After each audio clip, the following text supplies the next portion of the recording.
I live in Arkansas, and I lived here a majority of my life. I've had experiences in all types of forms, whether it be UFO sightings, ghosts, demons, and that includes the Hab Man. The occasional sleep paralysis or a dream in another dream that I couldn't wake up from either. Those are other stories though. I want to tell you about the current duplex I've been living in, and it's been almost a year now. The events that I'm going to tell you aren't in any particular order, because I don't really keep up with dates or times, but it all happened in the first time I moved in.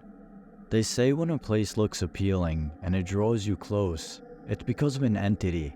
Although I'm not really bothered by them, I just simply ignore them. I still decided I wanted to live at this duplex since it was nice. It was a 3-bed, 2-bath, and after signing all the paperwork, I came in the first week of July. I always clean my places with the doors open because I'm super superstitious. Well, this time, I was completely alone when I started hearing loud banging on my hallway walls. This happened in broad daylight, and I just ignored it because I had a feeling.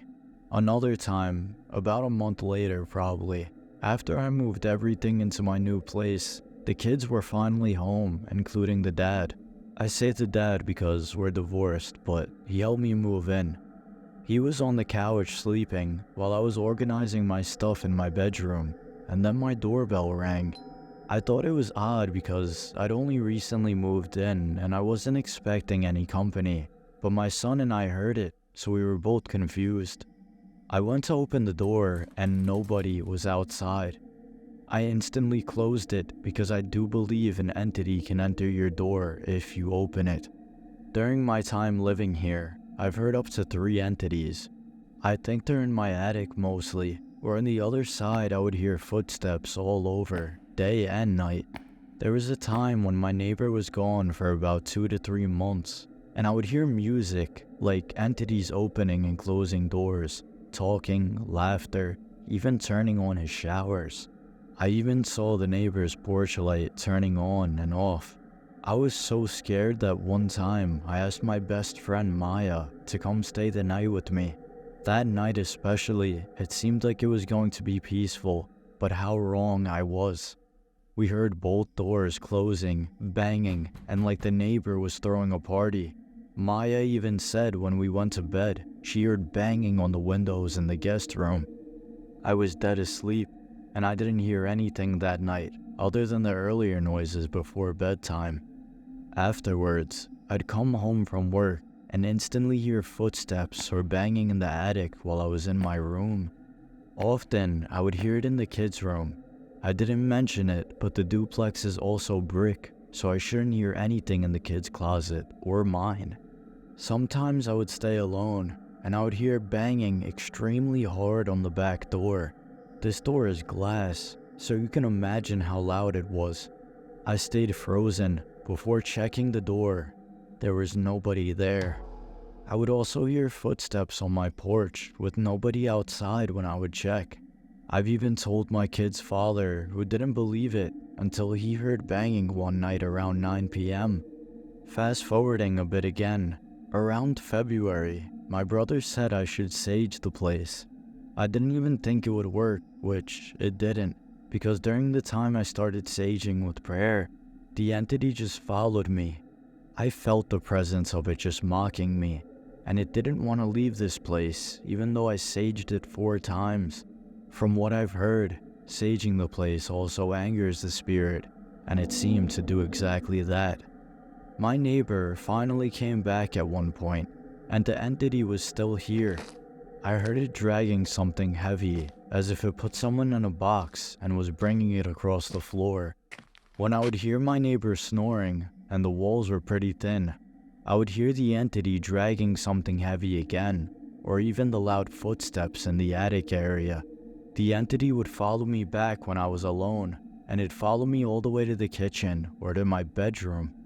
One night, I experienced sleep paralysis and felt the energy of these 2 entities.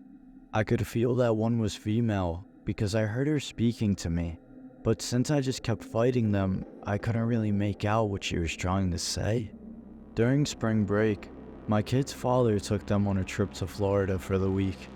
I'm not sure why I wasn't in a deep sleep that night, because I looked at the time and it was 3:40 a.m., but I instantly knew what woke me up. I laid awake trying to go back to sleep, but I heard my laundry door close. The laundry door is in the middle of the place in my hallway. I get goosebumps every time I tell someone this story, and I told my little sister about it, who obviously said it could have been the wind. Back in September, during my niece's birthday weekend, I had my older sister come over to stay the night. Cynthia heard nothing, which was fine, so obviously she didn't believe me. But fast forward to this month, I kept telling her about the place, and I would ask her if she was so sure she didn't sense anything. She came over again recently, just to hang out all day, and I decided to tell her more about what was happening here. While I was outside smoking, just talking away, she got goosebumps all over her body. She felt extremely cold and now believes me. She said the entity wouldn't leave her alone and kept touching her arm and leg. I believe that the entity followed us inside, and she felt like it was a man who seemed evil and was mocking us. To this day, it hasn't left us, but I think it's best that I move out as soon as possible. I had a weird experience when I was in the shower at home. We didn't live here long, and as a child, I was taking a shower and getting a weird feeling of being watched.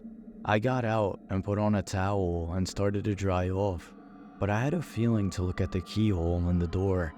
I looked at it, and there staring at me was an eyeball. The weird thing was that it didn't look to be outside of the door looking through the keyhole. It was in the keyhole. I jumped up and got dressed quickly, telling my mother. Later, she told me, after talking to the last owner had a son who liked to watch people in the bathroom. He had passed away recently. About 9 years ago, right after my husband and I were settled into the married life, we moved into this duplex apartment building. There were 3 different apartments that were all connected to one another. The first being a studio, the middle being a bedroom, and the third being a 2-bedroom. For the first few months, we stayed in the studio apartment with the promise of the 1-bedroom as soon as it would open up. While we were in the studio, everything was fine. It wasn't until we moved into the 1-bedroom apartment when things started to get really weird. For the first week, I began to notice that the number 666 was randomly popping up in my daily life. At first, I would pass it off as a coincidence. That is, until things really started to go downhill. My mood began to change, and I was becoming angered very easily, beginning to lash out on my husband. But we didn't start to understand what was going on until whatever it was that was controlling me finally took over. It started with sleep paralysis. One night, I was laying in bed and could see a black cloaked figure descending onto me from the ceiling. I did everything in my power to move or scream in order to wake myself up. I ended up managing to scream in my sleep, with my husband waking me up after hearing me. Unfortunately, that was too late. The next night was when I physically attacked my husband. The next part is from what he told me, because I don't have any recollection of what happened. While he was asleep, I woke him up by physically hitting him. When he went to face me to try to figure out what was going on, the first thing he noticed was that my eyes were glossed over and that I was smiling. I then apparently laid back down and immediately began to snore like I was asleep the whole time. My husband was always a believer of the paranormal, so he ended up grabbing the spare sage he had on hand and began blessing everything. The next morning, I woke up with a major headache, sick to my stomach, and I was completely confused. When my husband explained what happened to me, I put everything else that had happened the week together. We didn't experience anything else at that apartment, but clearly that was enough for me.